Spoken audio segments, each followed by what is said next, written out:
Friends, இந்த question கொடுத்துருக்காங்க.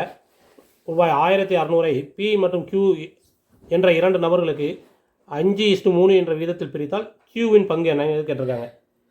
கியூவோட பங்கு கேட்டிருக்காங்க. கியூக்கு வந்து மொத்தம் எத்தனை 3. அப்போ 3/2 பேருக்கு சேர்த்து எவ்வளவு 5 + 3 மொத்தம் எவ்வளோ கொடுத்துருக்காங்க 1600.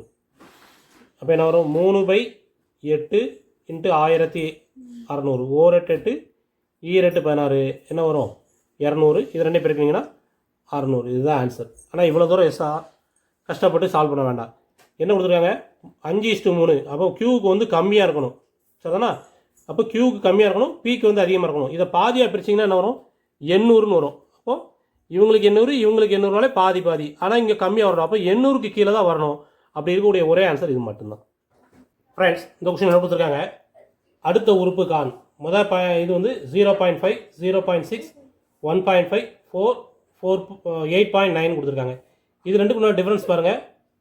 ரெண்டுக்குள்ள டிஃப்ரென்ஸ் வந்து 4.9. இது ரெண்டுக்குள்ள டிஃப்ரென்ஸ் பாருங்கள் 2.5. இது ரெண்டுக்குள்ள டிஃப்ரென்ஸ் வந்து 0.9.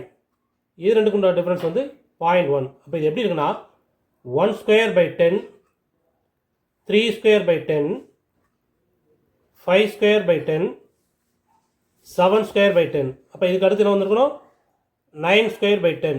9/2 என்ன 81. 81 10ஆல் எடுத்திங்கன்னா 8.1. 8.1 இதோட ஆட் பண்ணணும். இப்போ 8.9 + 8.1 போட்டிங்கன்னா என்ன வரும் 17ங்கிறது கரெக்டான ஆன்சர். ஃப்ரெண்ட்ஸ், இந்த கொஸ்டின் எடுத்துருக்காங்க. ஏபியின் மீப்போவா 15 மற்றும் ஏபி ஆகியன ஈரிலக்க எண்கள் எனில் இவ்வாறு எத்தனை இணை எண்கள் காணப்படுகின்றன. ரெண்டு நம்பருக்கு உண்டான மீப்போவான ஹையஸ்ட் காமன் ஃபேக்டர், அதாவது HCFன்னு சொல்லுவோம். அதுதான் இருக்கையிலே உண்டான காமன் நம்பர். சரிதானா? மினிமம் நம்பர் தான் காமன் நம்பர்.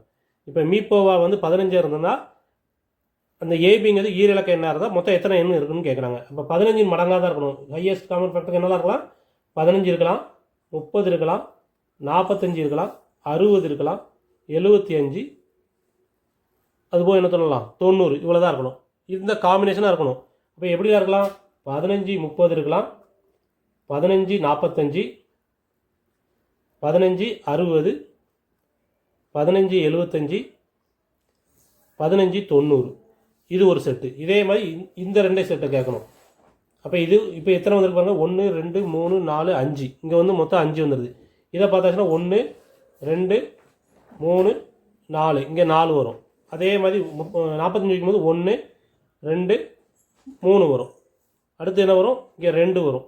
அடுத்து 1. இதெல்லாம் ஆட் பண்ணிங்கன்னா தான் நமக்கு ஆன்சர் 9 12 12 3 15. 15 வரக்கூடிய ஆன்சர் இதுதான். ஃப்ரெண்ட்ஸ், இந்த கொஸ்டின் கொடுத்துருக்காங்க. ரமேஷ் ரூபாய் 15,600 வைப்பு தொகையாக 10% தனி வட்டி வீதத்தில் முதலீடு செய்கிறார். 15,600 10% தனி வட்டியில் முதலீடு செய்கிறார். ஒவ்வொரு 2ஆம் ஆண்டின் முடிவிலும் அவர் வட்டி தொகையை அசலுடன் இணைக்கிறார். ஒவ்வொரு 2 வருஷம் முடிஞ்சு என்ன பண்ணுறாரு வட்டியை வந்து அசலுடன் இணைக்கிறார். அப்படின்னா 4ஆம் ஆண்டின் முடிவில் இணைக்கப்படும் வட்டி தொகை என்னன்னு கேட்டிருக்காங்க. அசல் எவ்வளவு 15,600. அதுக்கு வட்டி எவ்வளவு 10%. இப்போ 10/100 போட்டுக்கலாமா? இந்த 2 0க்கு 2 0 போயிடும். அப்போ அவருக்கு வட்டி எவ்வளவு 1560 மொதல் வருஷம். 2ஆவது வருஷமும் 1560. இப்போ டோட்டல் எவ்வளோ ஆச்சு 12க்கு 2 மிச்சம் 1 10 1 11க்கு 1 மிச்சம் 1 3120.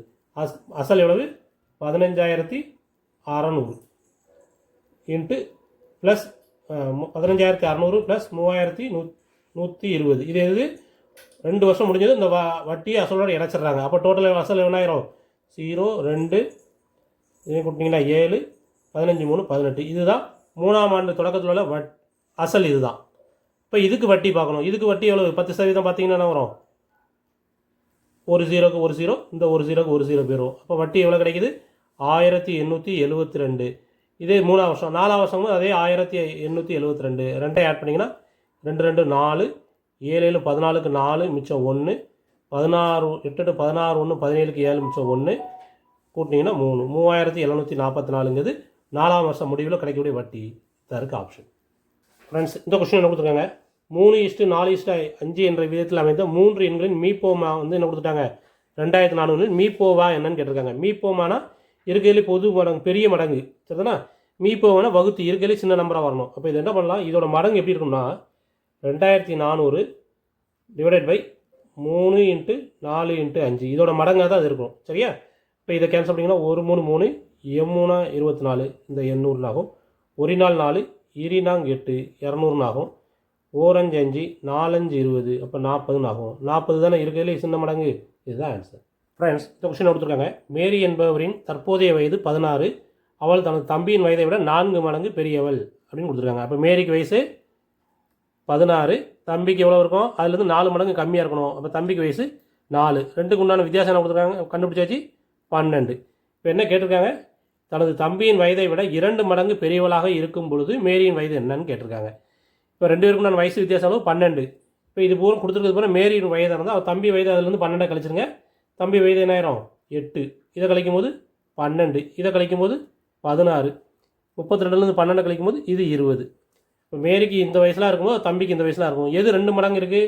இது 2 மடங்கு கிடையாது, இது மட்டும்தான் 2 மடங்கு. அப்போ இதுதான் ஆன்சர்.